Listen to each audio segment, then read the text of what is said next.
Good morning to you all, the executive team at our school, and thank you for coming. I'm so pleased that our principal has asked me to talk about the current state of our professional learning team meetings, PLTs. I found this process very insightful and worthwhile, and today I'll be specifically looking at little issues that can become big issues in our PLTs and what we can do about it. And there's a quote there by DeFore et al. 2010 for you to think about. Most educators acknowledge that our deepest insights and understanding come from action, followed by reflection and the search for improvement. Okay, so here's a presentation outline for today. We'll start by looking at a problem of practice within our school that was identified through a survey. We'll break down the problem, look at some responses to the issue, and then a quick analysis before thinking about the final steps in the improvement process. Our learning intention for this session is for us to reflect on the effectiveness of our PLTs. Before we get into it, let's look at our school from the outside in. We're a Catholic school in the Tweed region in New South Wales. We have 365 students in our school, and our school is physically quite small. We're a two-stream school, and that's 14 classroom teachers in total, and in addition to this, we have 5 intervention relief teachers. We also have 6 teacher aides, and our leadership team consists of the 5 people listed there. Currently at our school, we have 25 minutes PLT time per fortnight and 30 to 45 minutes of staff meeting time most weeks. So to look at our school's current state of PLTs, I pursued a survey to gauge the teachers' thoughts.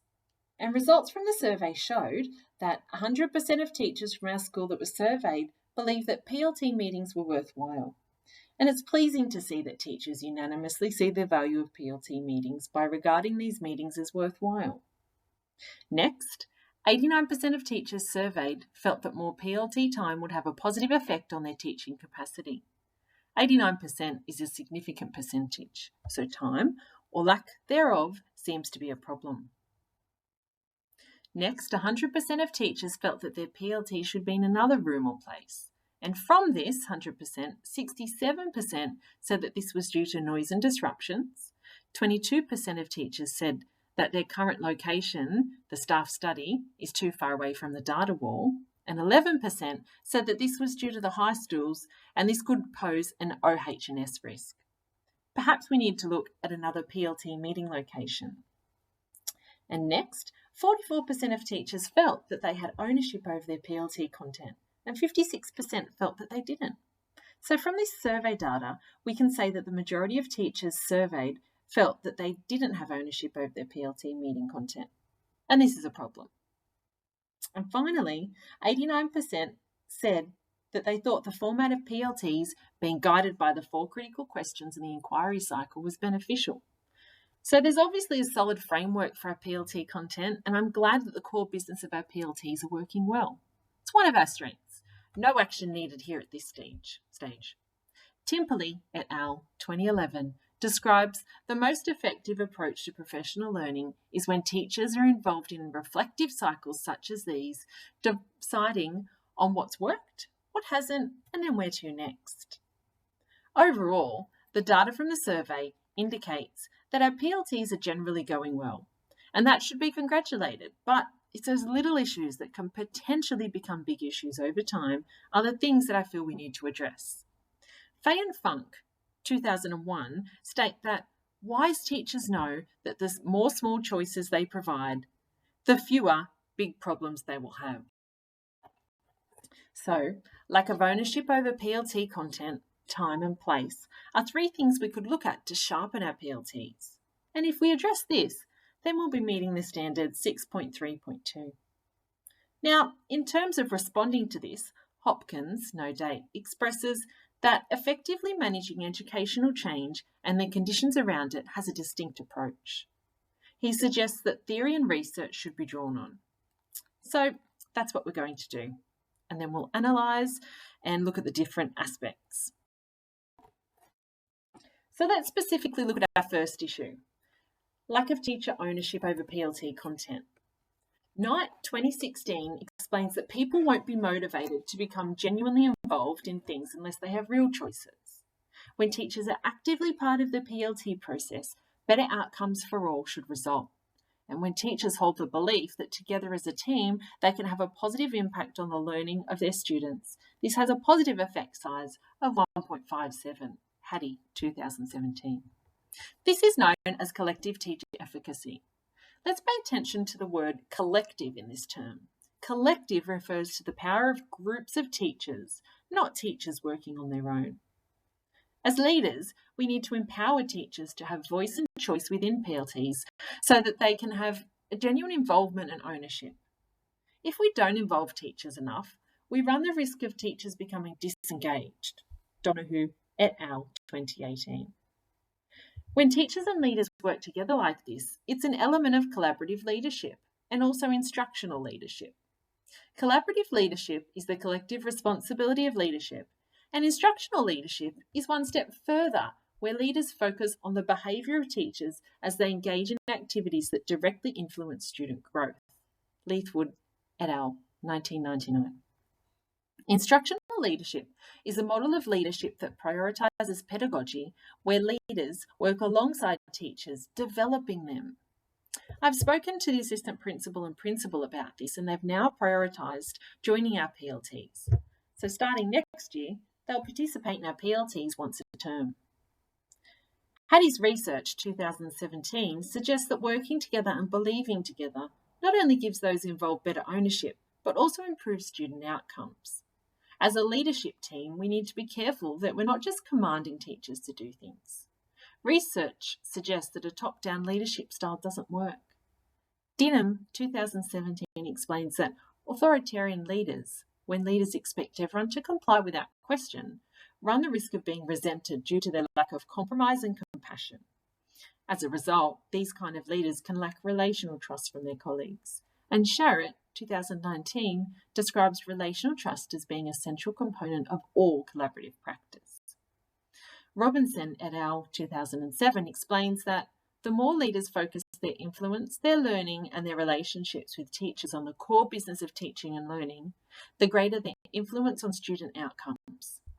Furthermore, leaders can help build collective teacher efficacy by communicating a strong belief in the capacity of teachers. Darrington and Angel, 2013. Now, this is a good visual that shows the model for leading collective teacher efficacy. It shows that supportive leadership encompasses reflective practice that's embedded, a consensus on goals, cohesive teacher knowledge, and empowered teachers. And at the centre of this is that collective teacher efficacy. Now I'm going to introduce this graphic organiser from Doe 2013. This is Doe's ST2P, Model of Instructional Leadership, whereby instructional leaders create a purpose-fit professional learning program. It's well researched and aims to enhance student outcomes and improve teacher practice, which is exactly what we strive for. And as you can see on this graphic organiser, ST2P stands for make space, take time, find place, adjust pace. Let's focus on the first quadrant of this ST2P model, space. As you can see, there's a little target picture, and this represents hitting the bullseye with strategic direction while engaging our teaching and learning community. This is where teachers ask themselves why and why they're doing things. In our school, a big part of this space element is about making space, and this includes physical space. And I'll come back to that later.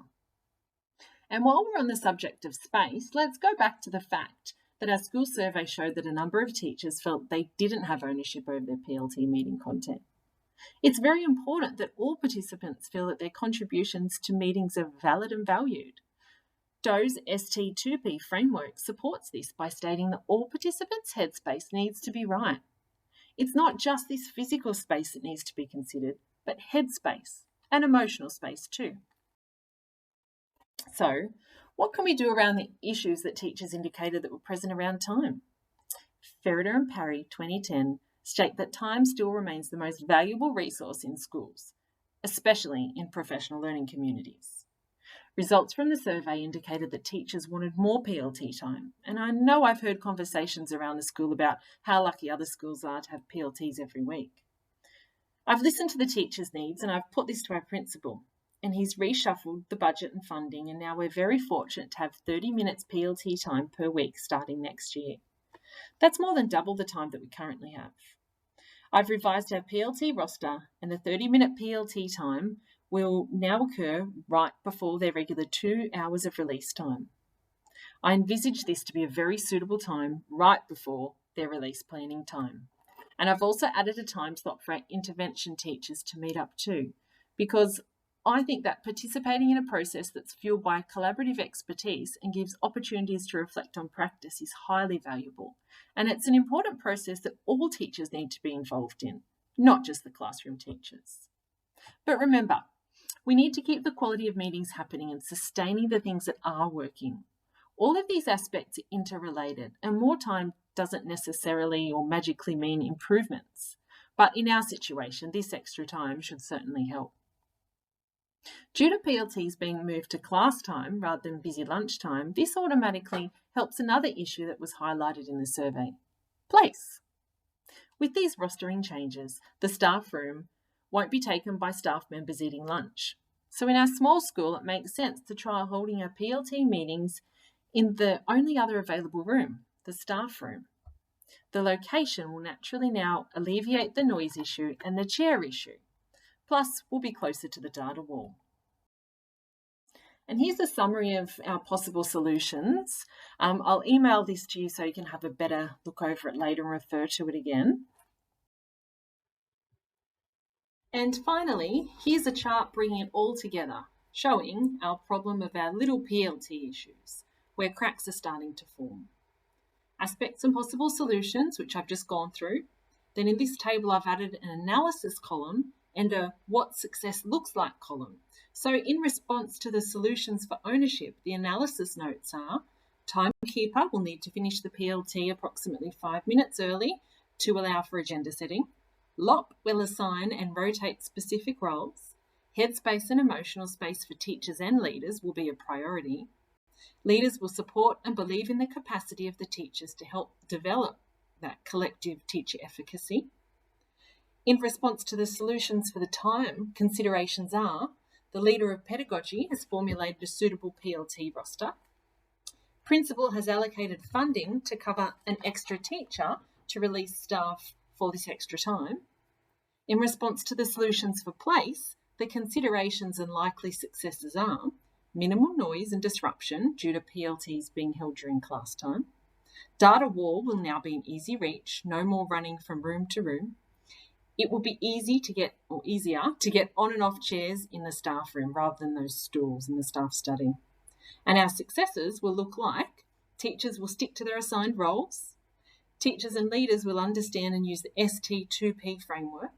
Teachers and leaders will contribute to the PLT agenda prior to the meeting. Teachers feel empowered and involved, and this will be indicated in the end of year survey. Leadership team adopt more of an instructional leadership model. Teachers will participate in their PLTs with minimal disruptions. All teachers in the school will have 30 minutes PLT time per week.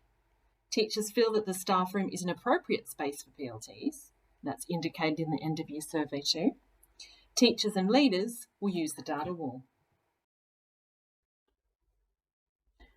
So ownership over PLT content, time and place might seem like some minor things, but they come together to form components for the puzzle of effective PLTs and professional learning. So this is a suggested way forward. I think it would be beneficial now if we go back to the staff and communicate our targets. We will reassess at the end of year by the teachers recompleting the survey. Thank you, and I hope you found this as worthwhile as I did.